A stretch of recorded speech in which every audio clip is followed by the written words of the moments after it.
Welcome everyone here. We're so pleased to have you, and thanks for spending your lunchtime with Coolidge. We hope to do more of these. We will do more of these, and thanks for joining us. Cece, if you can go to the first slide for us. Today we're talking about the Great Depression. That means that we're sort of covering an era of about 4 presidents, starting with Warren Harding and Calvin Coolidge, that came, of course, to office in 1920, a century ago, or the centennial of the election of 1920. On a campaign of return to normalcy. This is post-World War I. Then Coolidge governed throughout most of the 1920s. At the end of the 20s, of course, we know there was a major burst of the stock market, and under President Hoover.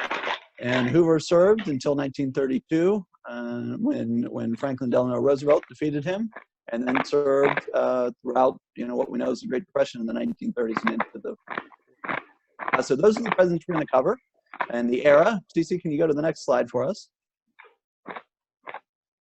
Now this slide, and I want to now jump in. I'll be interviewing Amity, and it's my pleasure to do so. And I can't think of anyone better to lead us through a discussion of these 2 eras, the 20s and the 30s, than Amity.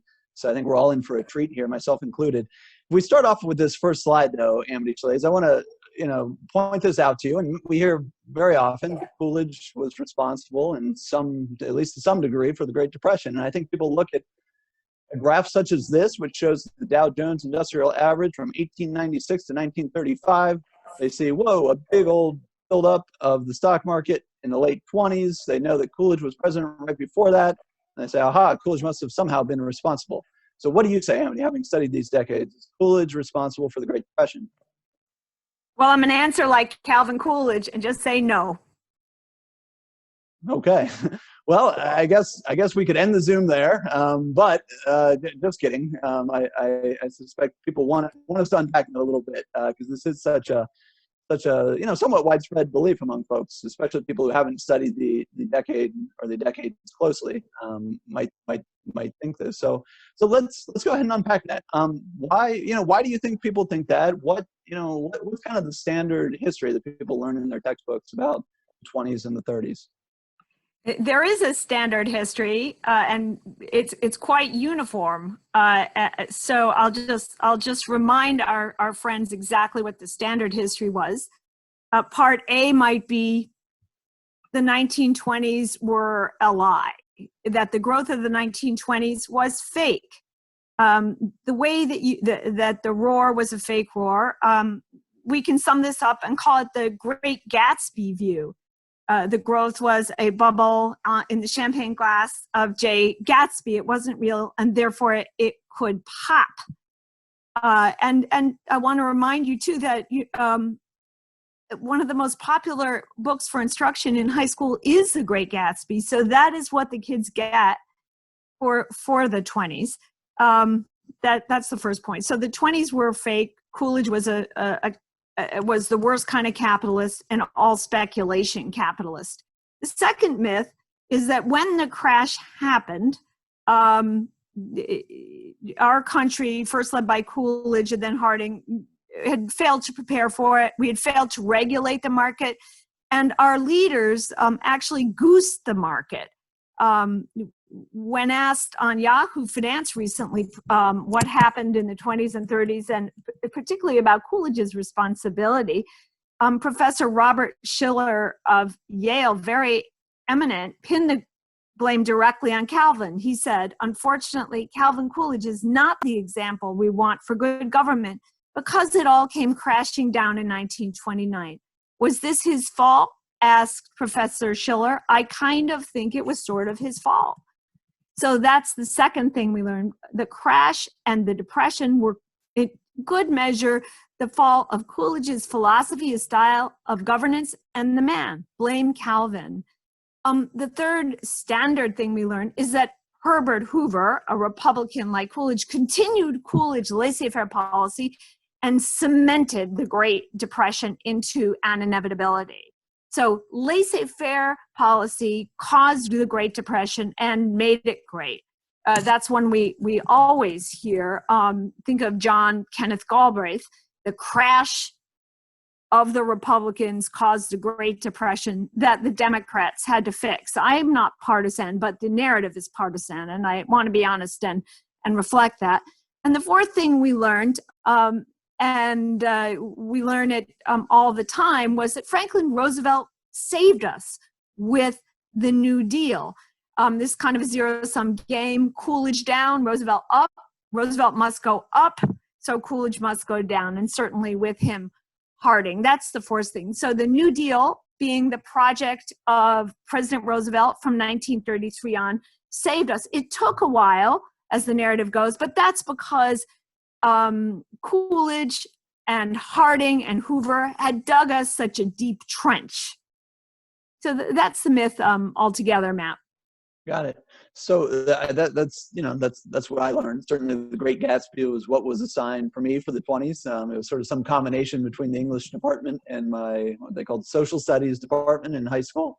I had a wonderful high school, but that was basically what I learned myself. So that was my experience for sure.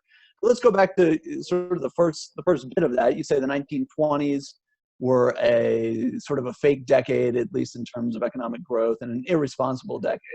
As you researched Coolidge and actually dug into the numbers and researched this, what did you find about that? I found that the idea that the 20s were fake or bad or weak or lie was itself fake. If you look at the 20s, there's so much to admire. The decade really did roar. We had low unemployment. We had strong growth. Matt and I used to work on a 4% growth project, but that was frankly aspirational most of the time, has been lately. They really did have 4% real growth in the 20s. There wasn't much inflation. Sometimes there was deflation, and there were strong productivity gains, which productivity is the gold standard for economic growth. And why should we even care about productivity? Because productivity improves wealth and the quality of life. Two examples of how the strong productivity of the 20s changed America forever in ways we still benefit from today. One is we could make as many widgets in 5 days as we used to be able to make in 6. And we found Americans could earn a living and be paid well if they work 5 days. So the gift of the 1920s was what we call Saturday, because until that time, people had to work 6 days to earn a living. After that, they could often only work 5. Saturday and Sunday became a pair. In other ways, we got the automobile so we could drive around on Saturday and Sunday. I know some of you know the joy that brings, especially in this quarantine period. And the sense of autonomy Americans gained from automobiles is with us to this day. Another example, how did it help the poor? Because I'm often asked that, well, this is just rich people. It took many people from poverty into what I would call middle class or working class or just better life. Example, before the 20s, fewer than half of Americans had indoor plumbing. After the 20s, more than half of Americans did have toilets in the house. They also had appliances. But I like the plumbing example for social growth and happiness and quality of life. I think indoor plumbing is the number one thing for families, and the 20s were when we got it. Absolutely. So I think to summarize what you said there, although the securities markets might have had a bubble, the indoor plumbing didn't go away after in 1929. The productivity didn't go away. Saturday didn't go away. These were real advances made that benefited all of Americans, and America really emerged as the world's leader in terms of economic primacy. And that's really important to remember. That didn't all get wiped away. Next, so you say, Coolidge and his policies are thought to have insufficiently regulated the market, allowing for a buildup, and that perhaps, as Professor Schiller suggested, Coolidge's own rhetoric, and perhaps that also of his Treasury Secretary, Andrew Mellon, encouraged the market on, even if the market might have corrected. The two kind of top leaders in the country, the Treasury Secretary and the President, were sort of reassured the country too much that the stock market was just dandy and just keep on investing. So what do you have to say about those two things, absence of regulation and goosing the market? I think when you're asked about this and you feel like defending the 20s or Coolidge, you can take a step back and say, You're arguing that the absence of the government hand was what made the Great Depression so great, so epic, so historic, and so exceptional. But one can also argue that the presence of government made the Depression exceptional. I think we want to show our crashes slide right now. Will you let me know when that's up, because I'm not seeing it. It's there now. Yep. Okay, this is a slide of crashes in Coolidge's life. And you can see there were a number of crashes in Coolidge's life. They were awful. And the unemployment data are hard to get because we didn't quantify unemployment the way we do today. But we know that unemployment did rise above 15% in several of these crashes. Why are they so important? Because we barely remember them because they were so fast. They were panics of the pre-Fed America and the pre-SEC America, when the market taught companies that their prices were too high in the most brutal way, and then the share prices went down, or the market taught America that we had inflation, and then inflation dropped back. We were in a gold standard arrangement, which we can talk about another time. So you can argue that the presence of government made the Depression so evil, the 1930s, and otherwise maybe the crash of 29 would have been more like these past crashes, awful with recessions, but not a decade-long event. The Federal Reserve was a young institution when 1929 came along, and it's been criticized much, especially by Milton Friedman, for example, for being too easy at this point, too tight at other points. It didn't really know what it was doing. A good analogy would be our government's response to COVID. At the beginning, we believed masks were not important. Then the government swung around and made anyone who didn't wear a mask suddenly in breach of the law. That was sort of the way the Fed was. It was having an incredible learning curve. And there are people, including, for example, James Grant, I'll reference, who question the Fed's existence or the way it was structured. Likewise, there was no SEC in 1929, but there was market punishment. So you learned just through experience if you bought on margin, and that taught people not to buy again. But Coolidge never expected the market to go down as much as it did. And I think when you look at when we talk about Herbert Hoover, you'll see the market might have come back. It really did come back very strongly in the period just after the epic 29 crash. I'd like to mention a second thing, though, because this is kind of a meme going around, that Coolidge personally goosed the stock market. That is, he said, "Market, go yet higher, please." We looked into this at the Coolidge Foundation because it's important to know. Coolidge didn't really like to talk about the stock market. He took a lot of care not to. He was raised not to get involved in the market, but to convey general Main Street confidence in the U.S. economy as opposed to Wall Street.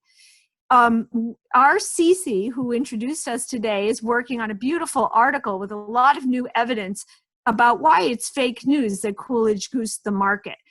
What Coolidge did was generally talk positively in off-the-record press conferences, and the press, eager for news, then paraphrased Coolidge, making him sound more enthusiastic than he actually was. And we know this because we have the press conferences, and I hope some of you will write your senior papers or your dissertations on those press conferences. He rarely spoke about the market, and he didn't really screamingly goose it the way the interpretations today suggest. One important thing that John Kenneth Galbraith got wrong, I discovered with the scholar George Nash, he has Coolidge talking positively about the market in 29. What George Nash, who's a great Hoover expert, and I discovered was that didn't happen. Coolidge said something fairly positive in 28. But that difference is an important one, because in 28, the market was nowhere near as high as it was in 29. That is, Coolidge is misrepresented on this point of being a market gooser. And we can talk more about that in questions. Third, we have only two more we want to get to. Let's go to the next slide, Cece, if you don't mind. And I would just sort of reiterate too, Amity, your point that when you look at the actual press conferences, I too I found what I thought I would find, which is Coolidge being very measured and very cautious in his statements, certainly about the securities markets. So you had mentioned too the idea that Hoover was just a continuation of Coolidge policy, and so that must be what created the Depression. If you look at this slide here, dissecting the Great Crash, so this shows us what the Dow did from January 1st of 1928 through the end of 1932, and of course the Depression continued on many more years after that. And we've annotated in a few places, the Dow price, you can see it was 381, that was the high before the crash in September of 29. It then went down to 325, and then back up to 353, and then down to 199, but then back up to 294, meaning that it had recovered quite a bit by April 17th of 1930. So the Depression didn't start right after the crash, and I think most people don't know that. So that's why we thought this slide's important.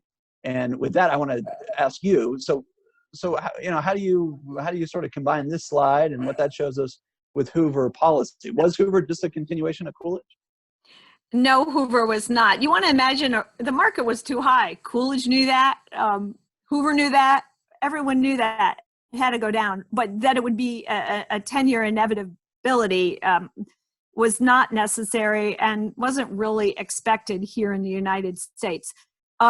Coolidge was painted as just like Coolidge. And if you interview the Coolidge family, some of whom I hope are on this call, you'll find that Coolidge would not have liked that analogy, because Coolidge truly was a refraining president and Hoover was action man, something more like Theodore Roosevelt, say, with financial knowledge. Coolidge showed his contempt for Hoover by referring to Hoover as Wonder Boy. To give you an idea, how did Hoover's reaction to the crash differ from how Coolidge's might have, and those of his predecessors might have? One example, Hoover berated the market. He berated short sellers. He berated traders. That's very important because Coolidge was really hesitant to blame businesses for anything, including Wall Street businesses.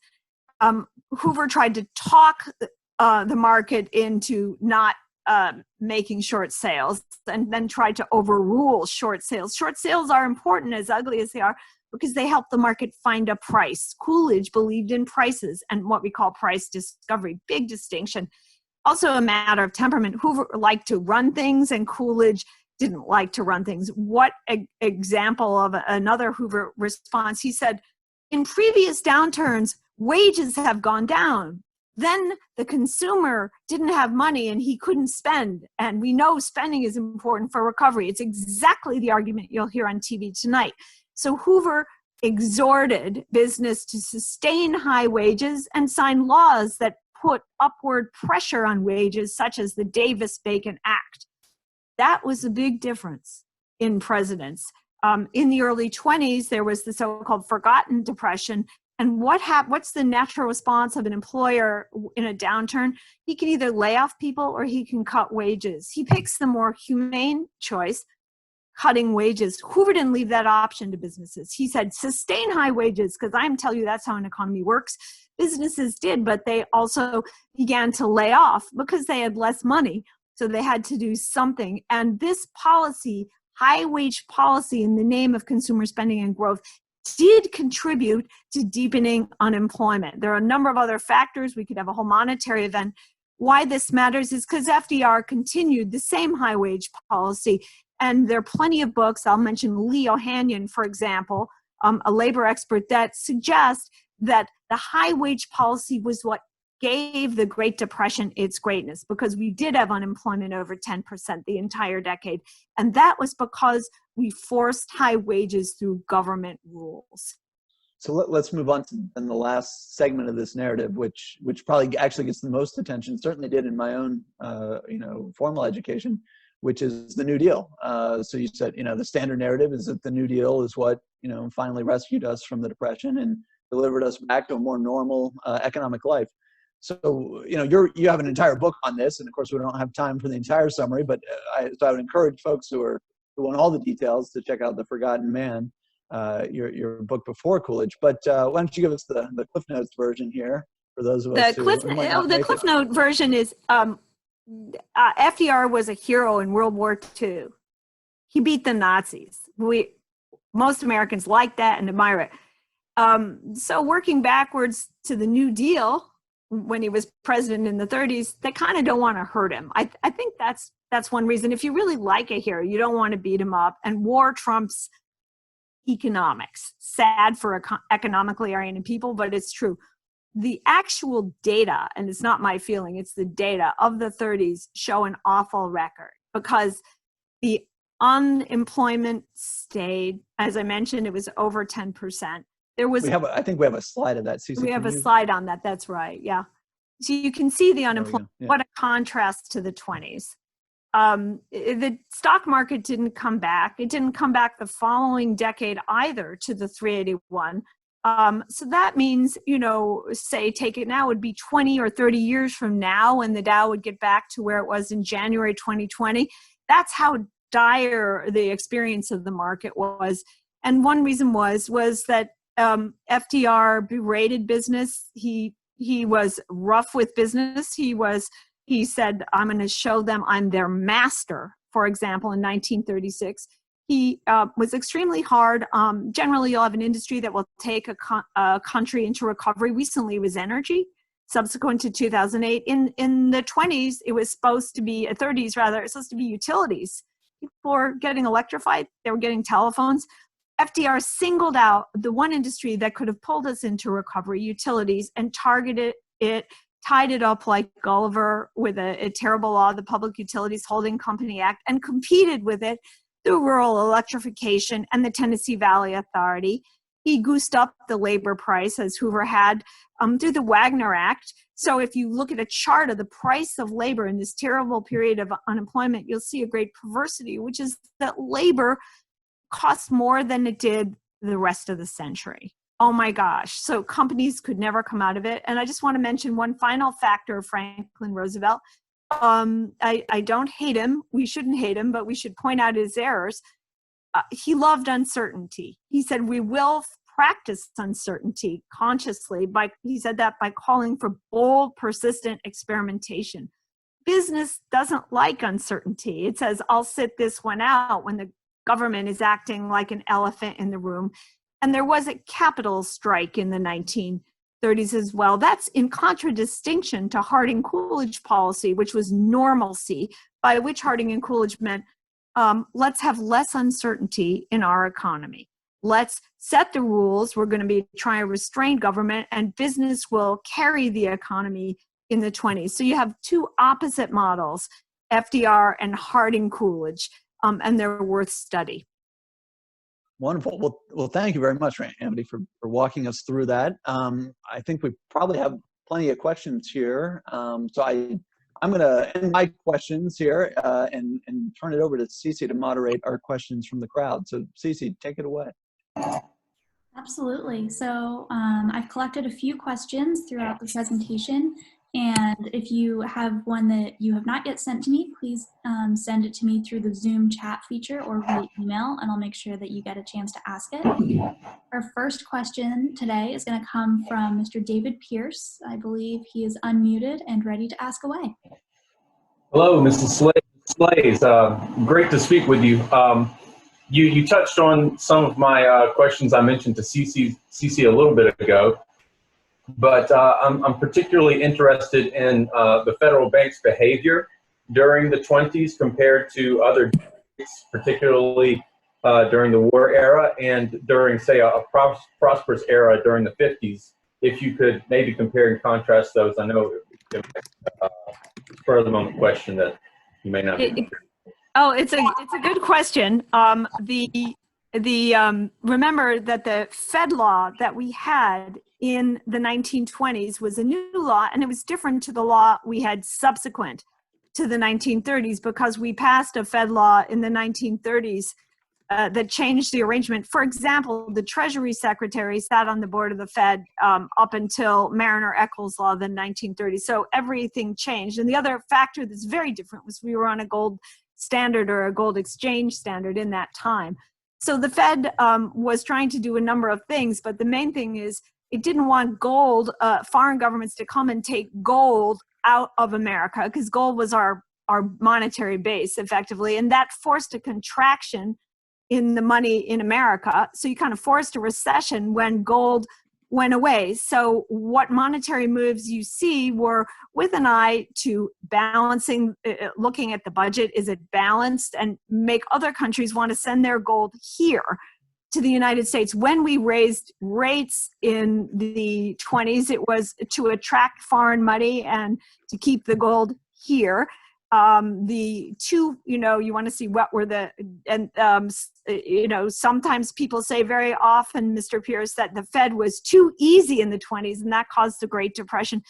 The easy interest rates that caused the Great Depression were 3 or 4% or 5%. So what are we now, and what scale of depression are we causing with zero interest rates? Then they say it was too tight. Okay, maybe it was too tight. I think the main answer is that you can write off the first, every year in the Great Depression, there's a different reason there was a depression. A confused Fed and new monetary policy can be to blame, along with the international situation, for the first 2 or 3 years of the Great Depression, and not the rest. And I think you're alluding to a battle in the 50s and 60s about the independence of the Fed, where that was somewhat sorted out. Perfect. Our next question is coming from Stephen Howard, who is now hopefully unmuted and ready to ask. Good afternoon. Could you please comment on the Harding-Coolidge administration response to the 2021 depression, contrasting that with Wilson's response or failure to respond at the beginning of the depression, and also with, and you've already done this to a degree, the Hoover-Roosevelt responses to the Great Depression? Thank you for that question, sir. That's the most important question. I recently wrote a memo comparing the 2021 downturn and the later downturn, and specifically the policy response, because it's quite a distinction. We had a downturn in the early 20s. James Grant has written a wonderful book about it called The Forgotten Depression. We all recommend it. What was the government response when they thought there might be trouble and inflation? Well, the government responded to the downturn. There was a capital strike. By the way, there was unemployment in the middle of this period of over 15%, and yet we don't even remember it, the early 20s. The government increased interest rates. Hey, Ethan? Can you hear me? Can everyone hear me, Cece? Yes. Yep. Okay. The government increased interest rates. It actually doubled interest rates, raising them 300 basis points.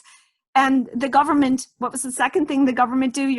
We hear you're supposed to spend in a downturn in order to stimulate the economy. The government actually cut back. The theory being the government should get out of the way. And that was a bitter downturn. It's the one actually that Great Gatsby wrote about. That's what the book was about, because Great Gatsby was published in the mid-20s. He was writing about terrible downturn, a collapse market, but everything came back so fast, no one remembers it. So that is the paradigm you should use and share all the time. Also, as I mentioned before, last thing, the government let wages go down.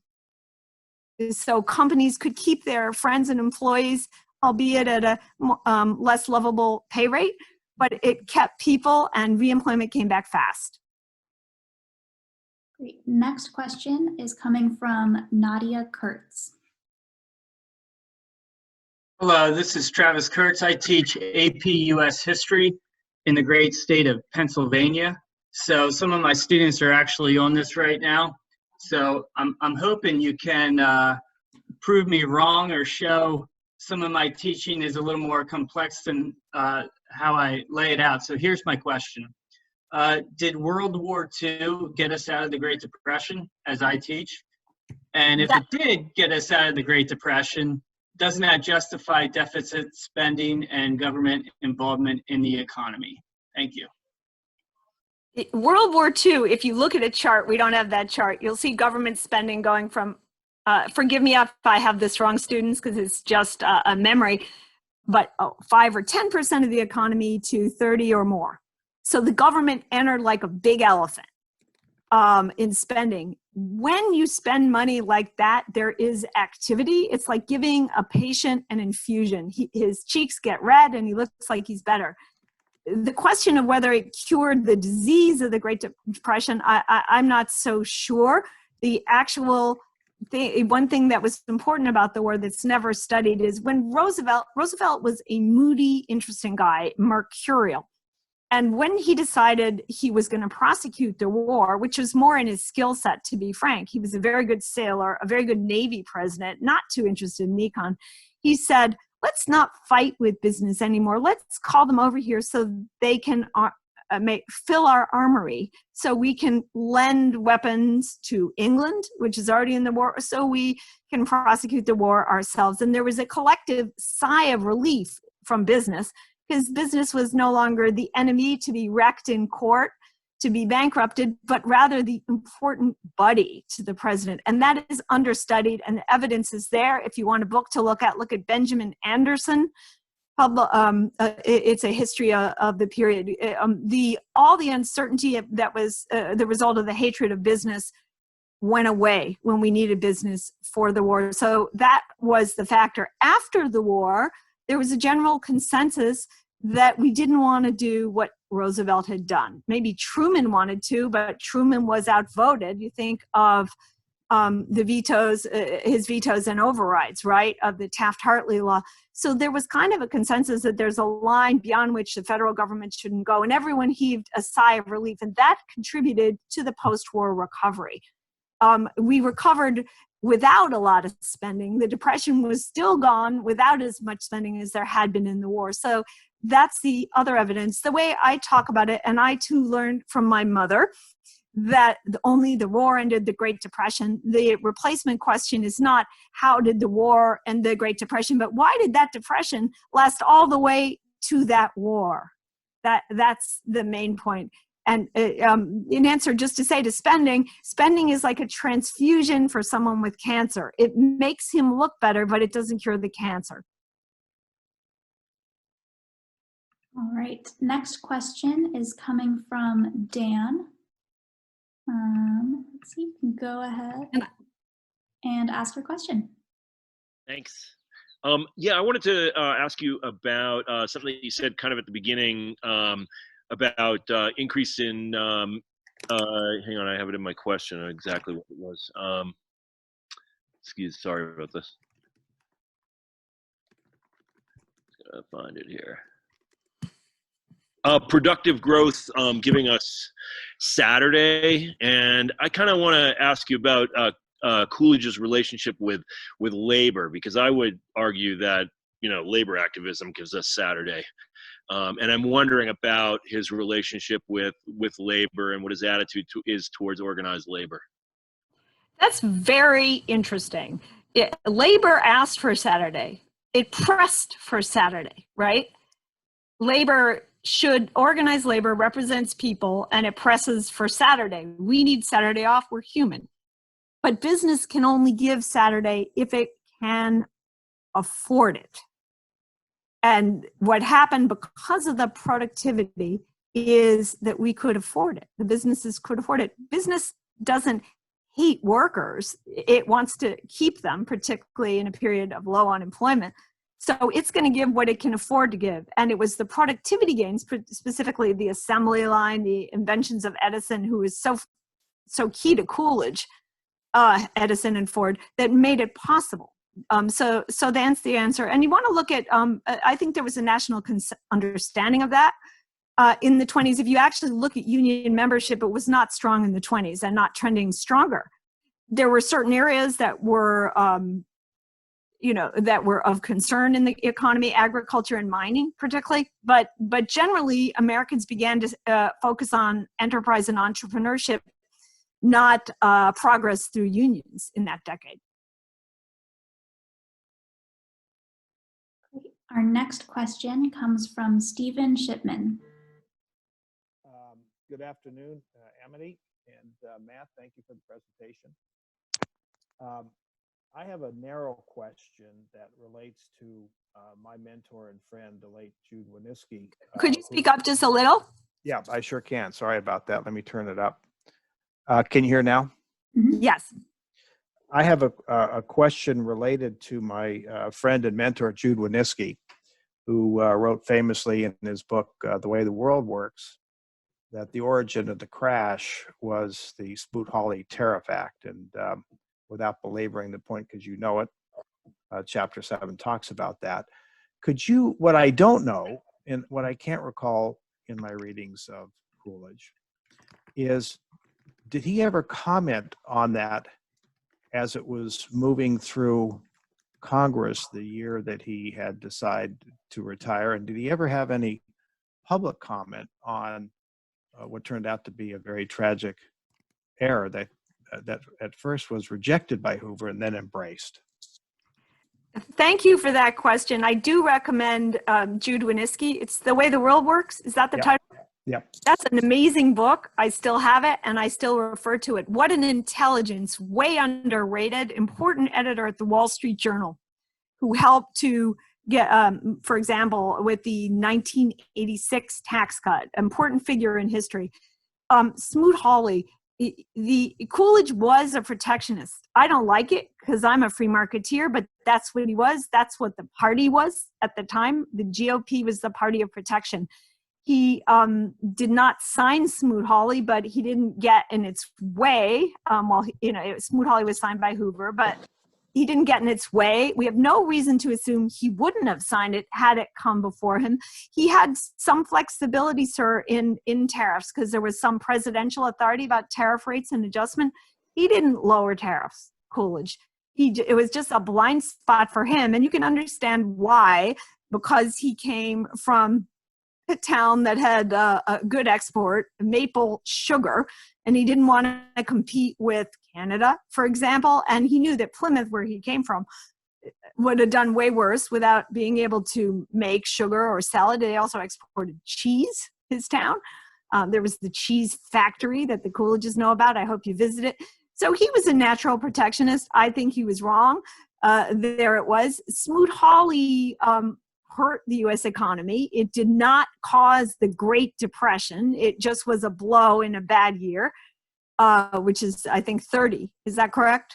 Yeah, 30. Yeah, April 1930. Yeah, FDR was less of a protectionist because he was a Democrat. That's a plus for FDR. I want to mention something, though, about Smoot-Hawley. If you look at it all from the point of view of Europe, which was losing its democracies, that's the key thing. So Mussolini in power already, Hitler coming to power shortly. Smoot-Hawley said, we don't care about you. It said to Europe, we don't care about your exports. We don't care about your ability to recover from World War I, where Europe was not yet recovered. We don't care about you. So my view on Smoot-Hawley was that the political consequences of Smoot-Hawley were even worse than the economic consequences. It was a way of saying to Europe, go away. At a time when we were simultaneously sending a very positive message. Hoover made a debt moratorium for Europe on its debt. That confusing message was terrible. It was also terrible for Cuba. The protectionism of Coolidge. And if you want to really hate Coolidge, because we're talking about having fun with history and ideas, I don't hate him, I love him. But if you want to hate him, you can write a great paper saying Calvin Coolidge caused the rise of communism in Cuba and Fidel Castro, because very early on, he didn't care that Cuba made it with its very important export, sugar. Thank you. Our next question here is going to come from Dr. John Hilston.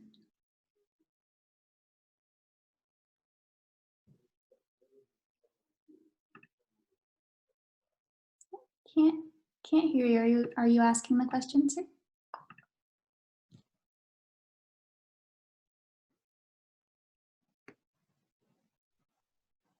All right, we will come back to Dr. Hilston a little bit later. Next up in line is Vince Scanlon. And I'm unmuting you now, and you should be ready to ask. Thanks, Cece. I was curious, Amity, to hear 1930 to 2020, do you cite any similarities or differences? It seems that back in around 1929, that Fed policy was very influential in prolonging the depression with its kind of high interest rates, but it seems like we've had this lesson learned type of mentality now that to do the opposite of what may have been done in the 30s to avoid happening another Great Depression. But are there similarities or differences that you like to cite for us that might be insightful for the future? Well, yeah, I mean, I think what's important for the future is right now we live in a country where the currency is king of the world. And when we do wrong, people come to our currency. That's perverse, right? It's the honor, the privilege, the profit of being a reserve currency. In the early 20s, we were not a reserve currency for sure yet, right? We were not a reserve currency. We had to prove we were virtuous for us to become the reserve currency. Maybe England was maybe sterling was going to prevail. It just wasn't that clear. So we made a virtuous currency, and part of that was raising interest rates when we felt we needed to, and it didn't seem to hurt the recovery. That's later in the 20s, we were a stronger economy. We still raised interest rates for the same reason, because we were concerned about the stock market going up so high. Remember, it tripled, 100, 200, 300, very fast. So of course, interest rates were raised, and that was hard on business, hard on everyone. Milton Friedman's very hard on it. But again, I'm not sure it caused a Great Depression. It caused a downturn. It happened to involve, a whole chain of international events, and we could delve into that another time. But I guess my point here is that interest rates matter quite a bit, but they don't explain the whole Great Depression. And if you allow yourself to get into a Friedman versus Austrians, or Friedman versus macro or Keynesian people, you're missing the very understandable day-to-day, store-to-store explanation for the Great Depression. Both matter, and very often Main Street matters more than Wall Street or international markets. Right, next question comes from Thomas Casey. Thank you. Amity, do you remember 2 summers ago someone contacted you by Facebook who was in Plymouth the day you were speaking to a bunch of high school students? I think so, maybe, yeah. My wife and I had just finished listening to The Forgotten Man. Oh, thank you. That was me. Thank you. Can you suggest a good documentary film about Coolidge? Well, thank you for asking that. We don't have one. We have a documentary maker who's really good and not expensive. We have a nice small video that you'll have seen at the Notch, done very well by the state of Vermont and the Coolidge Foundation years ago. We'd really love to have one. There is a filmmaker who wants to make a biopic, which is not a documentary, more like a regular movie, named Lawrence Ingley. And he has a contract to do that, but we really would like to make a short movie about Coolidge, and we could use ideas, support, and we're open to talk about that, Matt and I, because we really feel that hasn't happened. There have been other efforts before. Things have changed. It's very easy to make a movie now compared to the way it was 20 years ago. And we think it's cheap and necessary.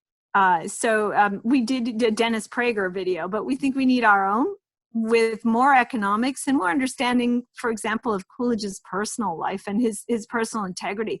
Coolidge even cut dinner spending at the White House by hiring a new housekeeper and then praising her. He really had thrift in his soul, which may be necessary for America in coming years. And he was a type familiar to a lot of us, particularly those of us who've grown up around farm people or in the Midwest, which is to say cautious and understated. And that's interesting in itself. And his character, his decision not to run again in 1928, even though he surely would have won, is such an example of restraint and respect for our nation that it's worth highlighting. So I hope we can find support and friends and ideas for that soon. Thank you for asking. All right, we're going to try again with Dr. Hilston here. I think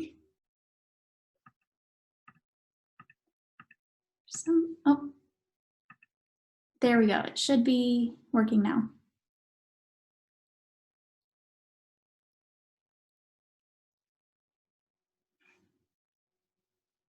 All right, we still can't hear you, unfortunately.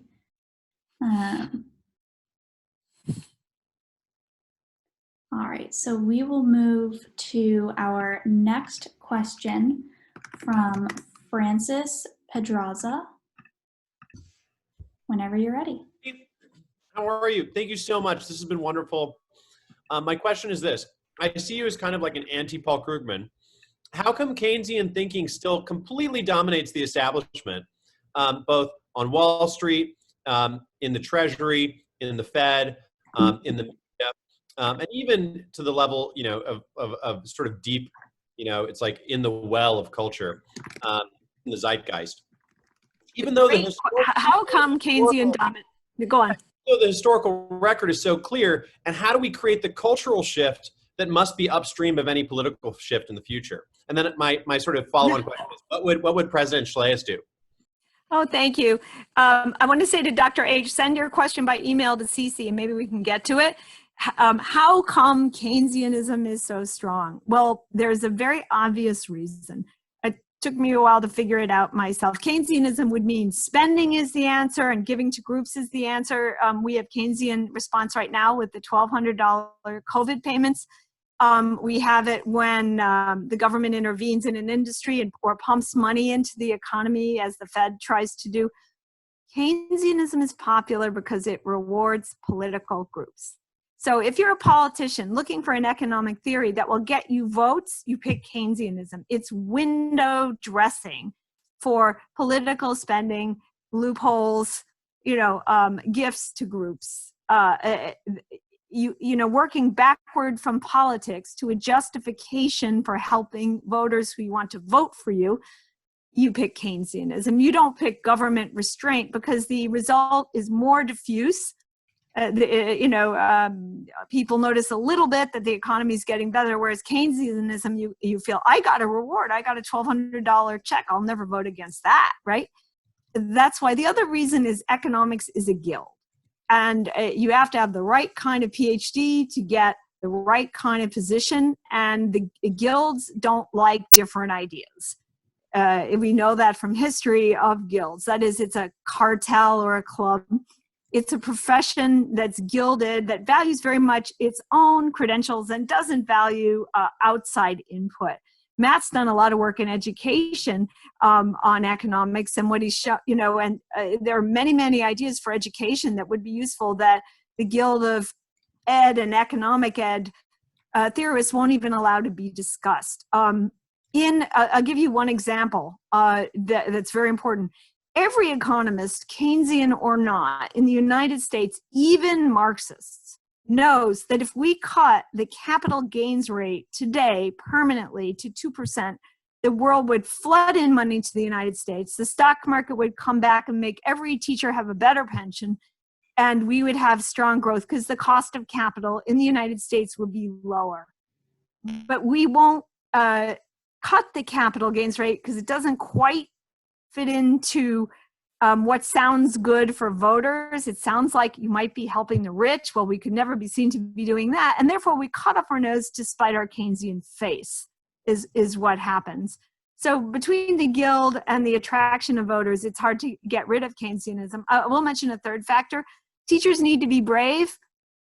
Kids resent being taught a monoline. I know you do. I did when I was your age. I like to rebel.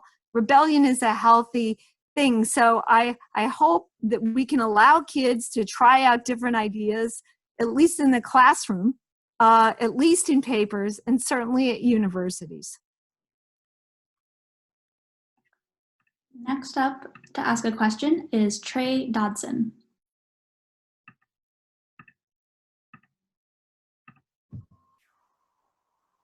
Okay, we should be able to. Hello, and thank you all for letting me participate, as well as some of you who I've used videos of quite regularly.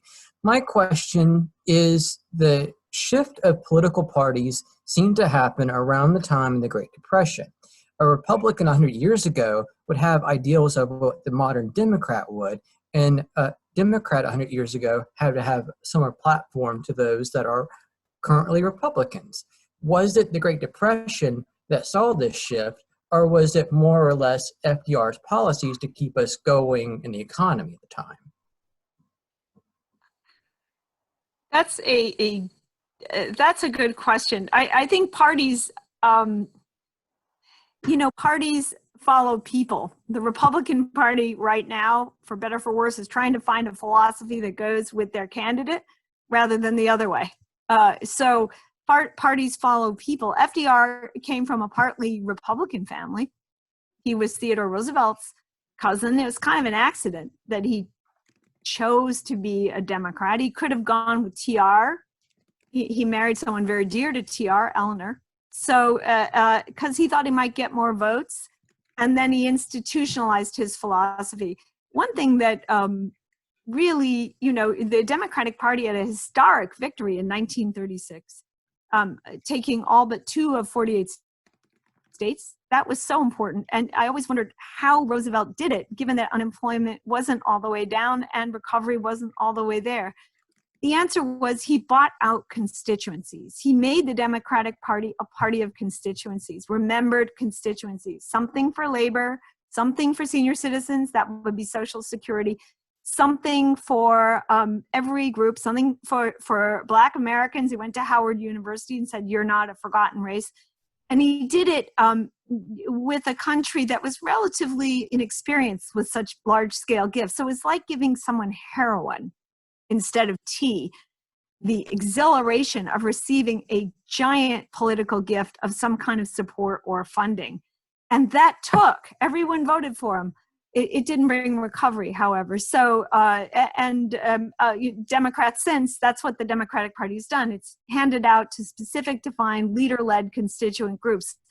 Sometimes it's worked, sometimes it hasn't, because nothing is like the first hit of the great drug of spending. That definitely makes sense. I can see good examples with Johnson or Reagan, both sides of the parties. Right. Reagan could have been a Democrat. He was for a long time. Mm-hmm. But the excesses of Johnson's and the follies, and then of Carter, of course, and even Ford, made Reagan define a new kind of Republican Party, going back more to what Coolidge was. So the parties adjust to the circumstances and the evidence and the people involved. A lot of it's temperament, right? Hoover ran on a continuation of Coolidge policy because he had to, because Coolidge was so popular, but Hoover was a different kind of man.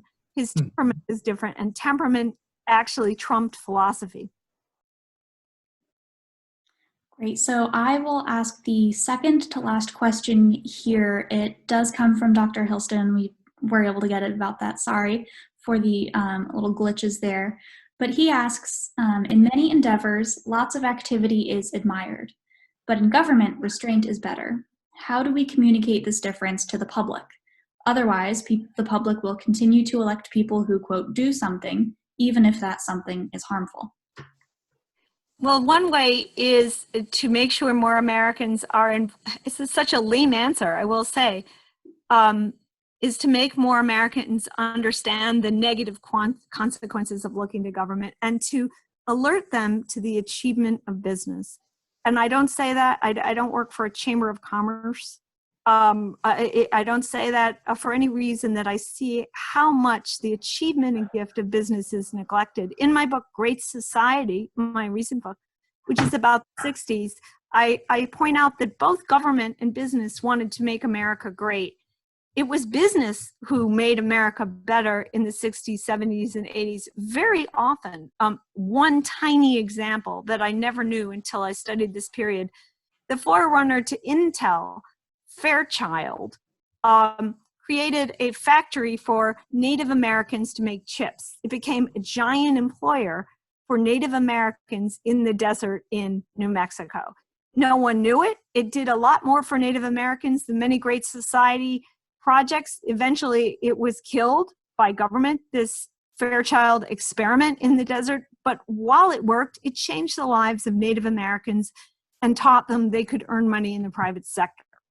So that happened over and over again. It was the economy that pulled us out of the doldrums after the 70s. It was the economy that pulled us out of World War I. So the more we can include that in our education, and the more young people who learn econ and statistics, the better understanding we'll have among the voters. Spending on an election is spending too late. I certainly believe that every high schooler must take statistics. I'm never going to win that in the public school battle. I think every high schooler is capable of learning statistics. They don't have to take AP statistics. They can take regular statistics and regular econ micro works. What we do at the Coolidge Foundation is always work with high schoolers so they're aware of the achievement of business and the achievement of the economy. Because that awareness is not given to people who go straight through science, STEM, to work for the National Institutes of Health, say, and never see really what the private sector can do. All right, our last question this afternoon comes from Joseph Jacobson.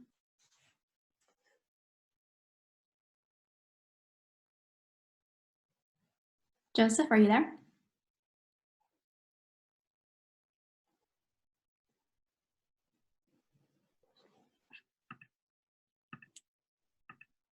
Well, sadly, that